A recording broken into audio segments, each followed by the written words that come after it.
कौमी कॉन्फ्रेंस का इशू जो है वो हल तो ना हुआ, लेकिन अपोजिशन जमातों ने जो है वो डंके की चोट पर जो है वो अपना जोर लगाया और उसके बाद ये कॉन्फ्रेंस हुई। लेकिन कौमी कॉन्फ्रेंस के हवाले से सुबह से लेकर अब तक बहुत सारी ऐसी खबरें हैं जो आपके साथ शेयर होनी है। इन खबरों में बहुत सारी गिरफ्तारियों की भी धमकी हुई और दीवारें जो है वो भी फैलाकर दरवाजे खोले गए। न सिर्फ दरवाजे खोले गए, अंदर उसी होटल के लेजेंड होटल जहाँ पर बुकिंग हुई थी उसी होटल के अंदर जो है वो कौमी कॉन्फ्रेंस का इनकाद भी हुआ, लोगों ने गुफ्तगू भी की। तमाम सूरत पर बात करेंगे, लेकिन अभी तक रिक्वेस्ट है, चैनल को सब्सक्राइब नहीं किया, चैनल को सब्सक्राइब कर ले। पाकिस्तान में मुख्तलिफ औकात में आपको खबरें मिलती रहती हैं, लेकिन आज की जो खबर है ये ज़रा मुख्तलिफ है कि रात को जब होटल को बंद किया जा रहा था और इंतज़ामिया होटल जो थी उन पाकिस्तान तहरीक इंसाफ और शाहिद खान अब्बासी की जो जमात है, इसके अलावा दीगर जो जमातें हैं, उन तमाम अपोजिशन की जमातों को ये कहा गया कि आप यहाँ से 2-2-11 हो जाए, क्योंकि हमारी मजबूरी है, हम आपकी कॉन्फ्रेंस नहीं होने देंगे।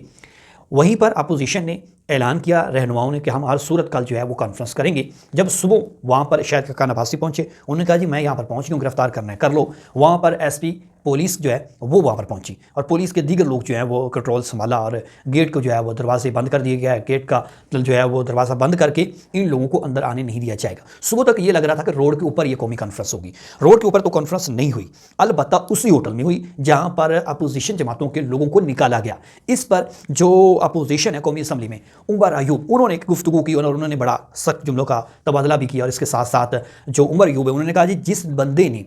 इनको मशवरा दिया, हुकूमत को या वज़ीर आज़म को या वज़ीर दाखिला को या दीगर अदारों को, वो इंतहाई डफर था। उन्होंने डफर का लफ्ज़ इस्तेमाल किया कि इससे हमारी ना तो कॉन्फ्रेंस रुकी है बल्कि हमारी कॉन्फ्रेंस जो है उसका जो ज़्यादा कामयाब हुई है। तो ये अब कौमी असम्बली में अपोजिशन लीडर जो है उमर अयूब, उनका कहना था। अब इस कॉन्फ्रेंस में रोकने के बावजूद, रुकावटों के बावजूद, पुलिस के बावजूद, इंतजामिया के बावजूद ये कॉन्फ्रेंस अपने मकाम को भी हासिल किया और इसका जो बुनियादी मकसद था अपोजिशन जमातों का वो भी पूरा हुआ। सबसे पहले तो जब ये दरवाजे बंद थे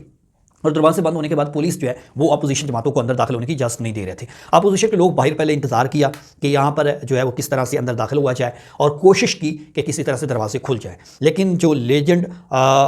रेस्टोरेंट था उसके दरवाजे नहीं खोले गए, इंतजामिया गायब हो गई थी। लेकिन हुआ क्या, अखूनज़ादा जो हैं उनकी जानिब से जो तरीके आईन तहफ़्फ़ुज़ के लोग हैं वो भी वहाँ पर मौजूद थे और वो अंदर जो है वो गेट से छलांग कर जो है वो अंदर दाखिल हुए और उन्होंने दरवाज़ा खोला। जब दरवाज़ा खुला, कौमी कॉन्फ्रेंस में शिरकत करने वाले अपोजिशन के रहनुमा थे वो अंदर दाखिल हो गए। अंदर दाखिल होने के बाद उन्होंने बाज़ाब्ता तौर पर जो है वो अपनी कौमी कॉन्फ्रेंस का आगाज़ किया। कौमी कॉन्फ्रेंस इतनी ज़्यादा शायद वायरल ना होती जितनी उसको रोकने के बाद जो है वो वायरल हुई और कामयाब हुई है। अब ये हुकूमत की बेवकूफ़ी समझें या इंतज़ामिया वहाँ की जो है उनकी बेवकूफ़ी समझें या उनकी नाअहली समझें कि एक कौमी कॉन्फ्रेंस जो ऑलरेडी एक रोज़ हो चुकी थी और आज के रोज़ होने के बाद उसका किस्सा जो है वो मुकम्मल हो जाना था, लेकिन उसी को इतना बढ़ावा दिया गया, इतना तूल दिया गया और इतना ज़्यादा उसको कामयाब होने में मामनत फराम की गई कि पहले तो रात को ये ड्रामा लगा रहा और इस पर जो है वो अचानक से इंतज़ामिया ने वहाँ के लोगों को बुलाया, जो PTI के लोग थे या दीगर लोग थे, उनको कहा जी आप यहाँ से चले जाएँ, आपकी बुकिंग जो है वो हम नहीं करेंगे। और 2 रोज़ की बुकिंग थी, 2 रोज़ की कौमी कॉन्फ्रेंस होनी थी, लेकिन 1 रोज़ होने के बाद ही उस कौमी कॉन्फ्रेंस को रोकने की कोशिश की गई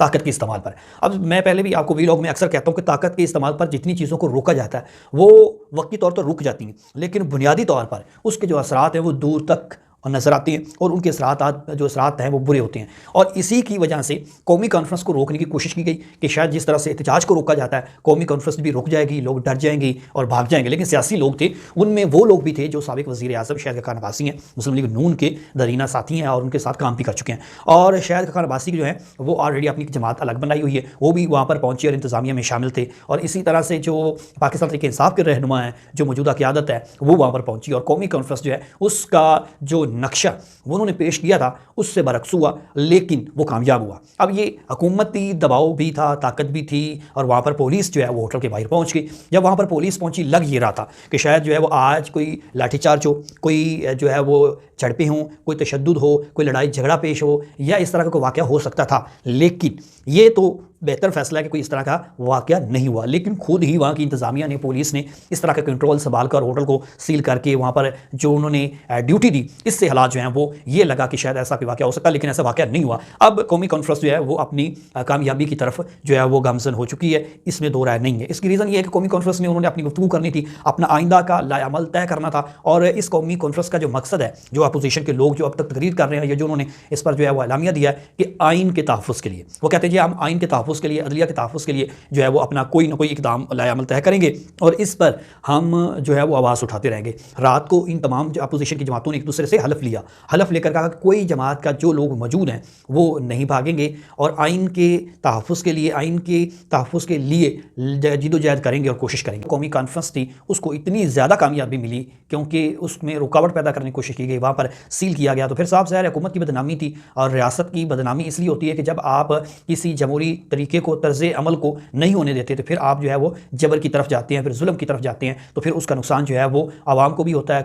मुल्क को भी होता है। और यही रीज़न बनी है कि जब आप किसी भी जमात को उनकी सियासी एक्टिविटीज़ से रोकते हैं या किसी जो चंद जमातें हैं जो पोलिटिकल हैं, अगर आपको लग रहा है कि वहाँ पर कोई लोग ऐसे हैं जो कि रियासत के खिलाफ है तो उनको वहाँ बैन कर दें, बाहर से गिरफ्तार करके ले जाएं। अगर आप वो नहीं कर सकते तो फिर उनके ओवरऑल जो लोग हैं उसमें बहुत सारे लोग वो भी हैं जो सारे के सारे मुल्क के साथ मोहब्बत करने वाले हैं और यही रीज़न है कि जो पाकिस्तानी है वो अपने मुल्क से मोहब्बत करते हैं, लेकिन यहाँ मामला जो है वो सियासी अना का है, सियासी इंतकाम का है और अपने मफादात का है। रीज़न यही है। तो इस वक्त का जो लेजेंड होटल है जिसमें ऑलरेडी पाकिस्तान तहरीक इंसाफ समेत दीगर जमातों को निकाल दिया गया था, उसी में अब यह कौमी कॉन्फ्रेंस हो रही है और इस कौमी कॉन्फ्रेंस को जो है वो कामयाब करार दिया जा रहा है। और जिन्होंने इसे रुकवाने की कोशिश की शायद वो तमाशा देखना चाहते थे, शायद वो जो है इस माहौल को मज़ीद जो है वो हवा देना चाहते थे और इसमें लग ये रहा है कि अब हुकूमत के लिए खतरे की घंटियाँ बजना शुरू हो चुकी हैं। ये थी जो ताज़ा तरीन अपडेट जो मैंने आपके साथ शेयर की है, लेकिन इसके साथ साथ कुछ ऐसी अपडेट भी हैं जो कि मैं आइंदा वीलॉग में आपके साथ शेयर करूँगा। सुहेल बलोच को दीजिए इजाज़त। खुदा हाफिज़।